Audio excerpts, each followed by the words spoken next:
This channel does not promote any violent, harmful, or illegal activities. All content provided by this channel is meant for an educational purpose only. রবিবার সকাল থেকে ঠাকুরপুকুরে একটা বিরাট দুর্ঘটনা নিয়ে তোলপাড় টলিপাড়া। রবিবার সকালে খবর ছড়ায় সকাল ৯টার সময় ঠাকুরপুকুর বাজার এলাকায় একটি BMW গাড়ি কয়েকজন পথচারীকে আচমকা ধাক্কা দেয়। কিছুক্ষণ পরই শোনা যায় ওই গাড়ি চালাচ্ছিলেন পরিচালক ভিক্টো।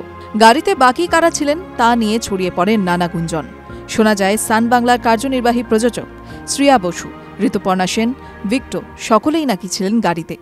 উঠে আসে আরিয়ান ভৌমিক ও স্যান্ডি সাহার নামও। ঠিক কি ঘটেছিল? TV9 বাংলার কাছে মুখ খুললেন স্যান্ডি সাহা। ভিডিও বৌমা। ধারাবাহিকের অভিনেতা স্যান্ডির দাবি, দক্ষিণ কলকাতা শপিং মলের একটা পাবে আমরা পার্টি করছিলাম।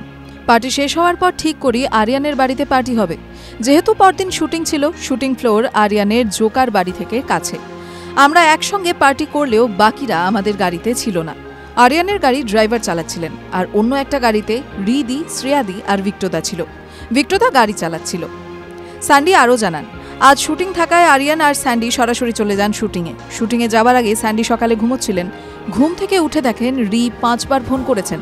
তখন তিনি বুঝতে পারেননি রি কেন ফোন করেছেন। তারপর শ্রেয়ার মায়ের তরফে ফোন পান স্যান্ডি। স্যান্ডি যোগ করলেন, পরে রিদের সঙ্গে আমার কথা হয়েছে, হয়তো মানসিকভাবে বিপর্যস্ত আছে বলেই চ্যানেলের ফোন ধরতে পারেননি। এত বড় একটা ট্রমা, খুব দুঃখজনক একটা ঘটনা। একজন ব্যক্তি মারা গিয়েছেন। যেহেতু আগের দিন আমরা একসঙ্গে পার্টি করেছি, অনেকেই জানতে চাইছেন আমি ওই গাড়িতে ছিলাম কিনা। আমি ওই গাড়িতে ছিলাম না। TV9 Bangla digital.